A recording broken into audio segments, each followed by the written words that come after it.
All right, we're back from EGX, and if we saw you there, like, thank you so much. It was really awesome. Victor and I have been making games together for 7 years, and it was literally the first time we've ever met. So that was really cool.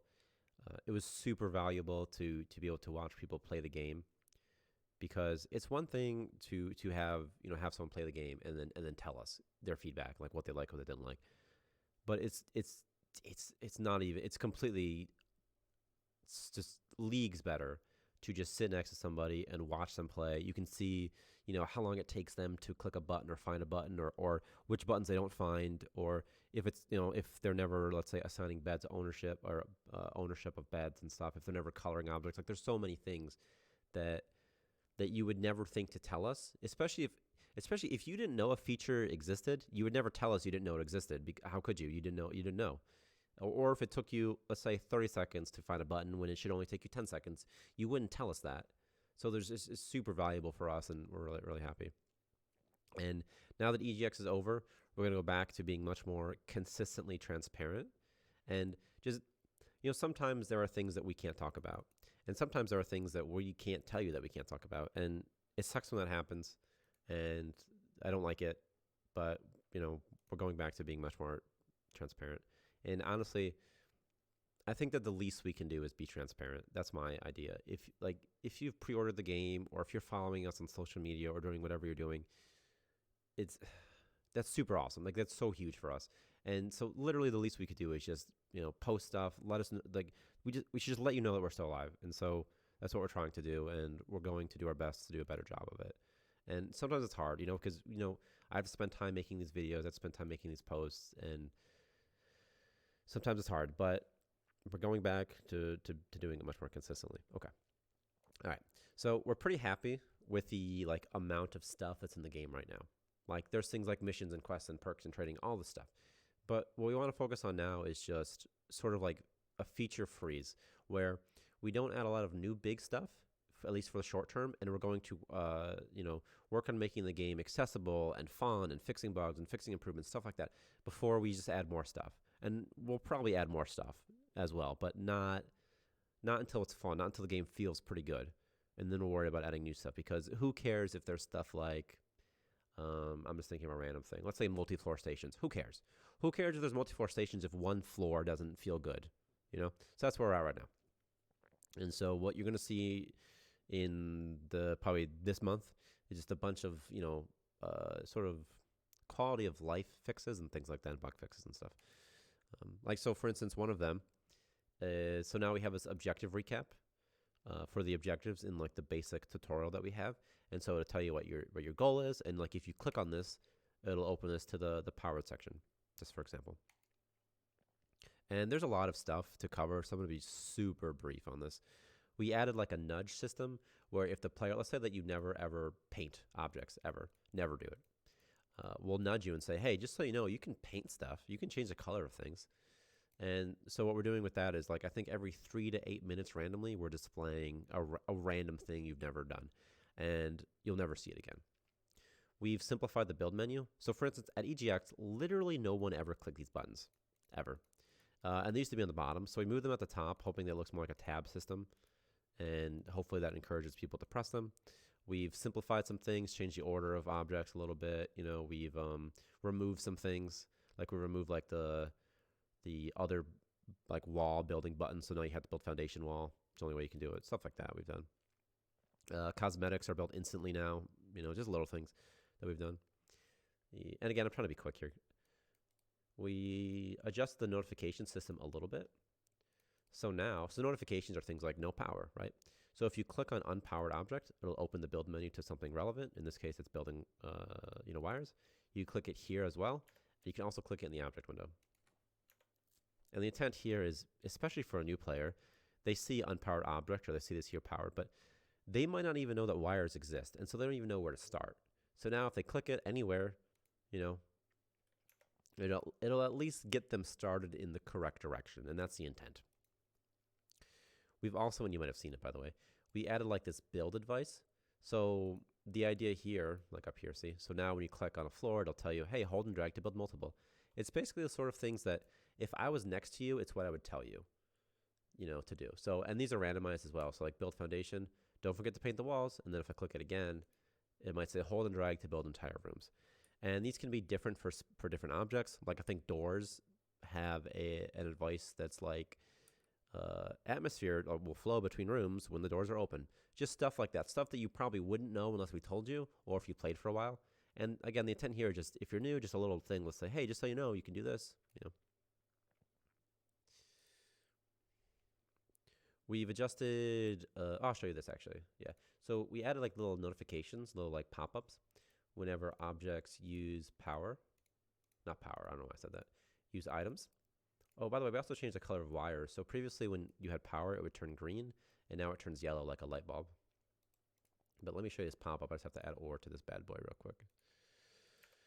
And then what you're going to see is this little pop-up in a second. Right there. Boom.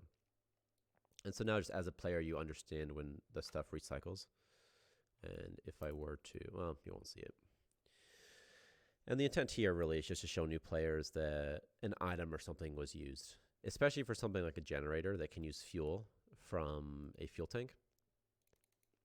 It was not very clear to a player that fuel was being spent by this thing, especially because you could imagine that your fuel tank is like way over here, like just in the middle of nowhere. And so you'd never ever see it getting spent. And so we're just trying to make that a little more clear.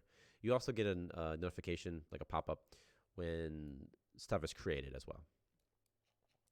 Also we added, I think you might have seen it over there. It just popped up a little bit. We also adjusted build costs a little bit in two ways. So first way, when you build something, you'll get a little notification on the cursor that it costs money, or it costs something. Because something that was happening a lot with the playtesters is it was not obvious that there was a build cost. And so now if you build something, a little thing's gonna pop up, says negative 1.6. Okay. And then if you delete stuff and get a refund, it'll tell you that as well. By the way, if you delete something, you get a 100% refund if construction hasn't started. If construction has started, you get a 50% refund. We also adjusted the way build works, and this is kind of a significant change. So now you can only place objects if you can afford them, and the build cost is instantly deducted. So eventually I'm not gonna be able to build more stuff. Okay, so now I literally can't build any more floors. You can see all this stuff turned gray because I can't afford it anymore. And if I were to delete some objects, I should be able to build more again. And this is a pretty significant change actually. And we'll see how we feel about it. If we don't like it, we won't do it. But something I like about it is that if you place it, you can build it. If not, you can't. Because before, players were building huge stations, and I don't think it was very clear to them that it was costing stuff. And then they would probably just die because they couldn't afford to build something that they're actually supposed to build. So that's the overall intent, and again, we'll see how we feel about it. And we've been making a lot of gameplay changes too, and that was one of them.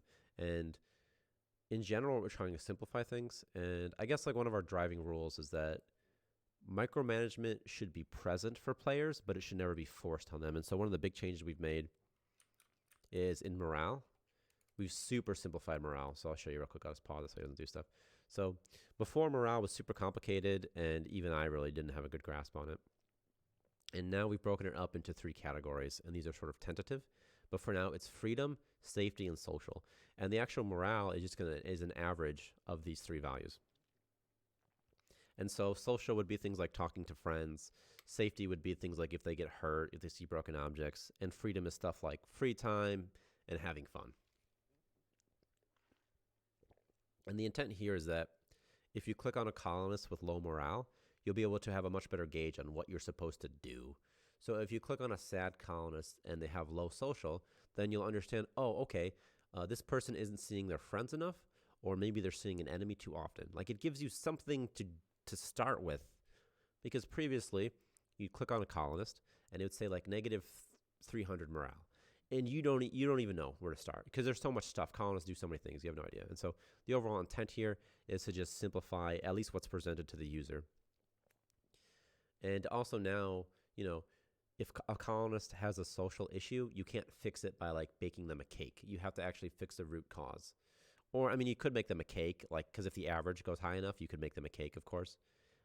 But if a colonist like has like negative 100 social, you're not going to get that average up by making them cakes. You have to actually fix the social issue, and that's sort of the intent there. And also, a thing that we struggled with for a long time is how to make the player mechanically care about colonist morale. Because right now, the only reason to care about morale, well, previously, was if morale's low, jobs or they won't work, colonists won't work. That's it. So there was no difference to a player if a colonist had 1 billion morale or 3 morale. It didn't matter. There was no reason to give them high morale. And so what we've done is we've incorporated this system where if colonists consistently have high morale, they'll enter a golden morale state. And it's pretty similar to like a golden age in civilization. In that, like, it's something like every minute or something, a colonist will internally acquire points towards golden morale. And they acquire more points if they have more morale. And that's just how it's internally implemented. So if a colonist has 3 morale, he will still eventually get to a golden morale state eventually. It just will take him a long time. And then if morale is really high, they'll have way more golden morales. And then once they're in golden morale, it lasts for a certain amount of time. You can extend the duration by giving them more like morale boost while they're in it. And then while they're in this state, they will not acquire any negative morale modifiers. They'll only talk about positive morale memories. They won't instigate fights. I think all their skills are improved by 1.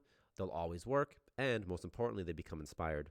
And this, again, was to provide the player a mechanical reason and a reward for actually caring about colonist morale. But anyway, so about inspiration, though. So we've also simplified this, and I'm just going to just move over here. Imagine real quick that you're a new player. And I tell the new player that there's a dead body and he has to clean it up somehow. And you have to figure out, okay, how do I do that? So what you do is you go to your objects, and is everything not unlocked? Oh my gosh. Hang on, let me do this again. Okay. And I would say, okay, get rid of the bodies. And you're trying to look through all the objects, right, or whatever. In order to find the incinerator, you have to scroll all the way down here. And you have to scroll past 4 types of shelves, 3 types of beds, 3 types of chairs, 2 types of sofas, lockers that don't even do anything, literally 9 types of tables, like all this stuff that you have to scroll past. And there's things like, let's say, a trading pod, where if you don't even know how to farm, how in the world are you going to trade, right? And so what we've done is we've locked a bunch of stuff. I'm trying to find this button here. Here it is, boom. We've locked a bunch of stuff now behind sort of unlocks. And so now a new player starts with way less stuff. And we're probably going to change the stuff you start with, as we play test and stuff. But now you start with just 1 type of door, 1 type of floor, just standard, and then you can unlock more. But the way you unlock more stuff is with golden morale. And so when a colonist enters golden morale here, and I'm not going to have them do it, but when they enter golden morale, a little light bulb pops up, and then they will start to unlock stuff over time, just while they're doing stuff, while they're sleeping, while they're working, because the intent isn't to be annoying. So just while they're doing stuff, they'll just unlock, new things. And then we broke all the objects into 5 categories, and those are cosmetic, exterior, furniture, food, and industrial. And then every time you unlock something, there's a random chance of getting an object from just one of those categories. And we're planning on adding some sort of research table object where the player can select which category they want to be focused on. So if a player only wants cosmetics, they can do that. If they only want industrial, they can do that. If they only want furniture, they could do, that's our intent there. But for now, and depending on how it feels, it's just going to, just for now, you can't control it, just in the short term at least. And then again, depending on how it feels, we might expand it so that you can unlock objects through trading or through quests, or where maybe a colonist has prerequisites, where in order to, let's say, unlock an incinerator, maybe you need a mechanic who's at least level 5 or something like that. And we made a number of gameplay changes, and I'm just going to reset it before, something terrible happens. So one thing that we've done is we've removed the crop drop-off, because we just felt that it was weird. So previously, in order to grow crops, you had to place a crop spot, connect it with wires, connect it with pipes, liquid pipes, and provide it with clean water, provide it with dirty water outlet with the water cycler, and then also you had to place a crop spot or crop drop-off. And if you didn't do all of that, you wouldn't get crops and everybody would die. And this is just so much stuff for a new player to deal with. And it just felt unnecessary. And so we've adjusted the system so that all you have to do now is you place a crop spot, and farmers will drop off crops at shelves. They'll also drop off crops at food recyclers. Or, I mean, not food recyclers. Well, they would do that too, maybe, actually. I don't know. But they'll also drop them off at refrigerators. And so the intent here is that you don't have to place a crop drop-off. But you still can if you want to. And a reason to place one, by the way, is let's imagine that you had a bunch of crop spots here, like this. And you had a shelf, but the shelf was super far away. Like way up here, okay? And this is sort of common, so. And here's like your storage room up here, okay? So if you didn't place a crop drop-off, your farmers would walk all the way up there and all the way back and all that, right? But if you place the crop drop-off, they have a much shorter distance. They just go from here to here, and then some laborer can go, can worry about, the long delivery. So that was overall the intent, and that's why the crop drop-off exists at all. But now it's just not mandatory. We're also starting the colonists with default jobs now as well. And I think those default jobs are laborer, farmer, and mechanic. And this, again, is we don't want to force micromanagement on the players, but we always want to be there if they want it. And so previously, if you're a new player and you grow a colonist, they won't do anything, right? Because they don't have a job. So they'll just sit there. And that's like, I don't know, it just feels weird. Whereas now, if you grow a colonist, they're instantly going to start doing something for you, right? And doing the things that you probably care about. Because if you're a new player, let's say you didn't know about mechanics and you never signed one, your stuff is going to start breaking, or laborers or whatever. You just wouldn't know. But just like always, you could still, click a colonist, click jobs, and give them the jobs that you want to. And I think that this is the type of change we want to incorporate, where with the old system, there are really no additional steps. Like if you like the old system where you had to assign a job, you can still do that. But if you don't want to, you don't have to. So, by the way, speaking of crops too, we've temporarily removed the water recycler from the game because we felt that dirty water was just in a weird spot. By the way, these things, oh, I see. Oh, it's like a bug or something, huh? So this guy's a farmer, right? I placed him over here, and now he can't walk to this thing, but he also can't walk to any of these shelves. So he's saying, hey, this crop spot doesn't have any shelves, man. Farmer was able to find an empty shelf. That's a bug. Oh, man. How embarrassing. I gotta write that down real quick. Weird.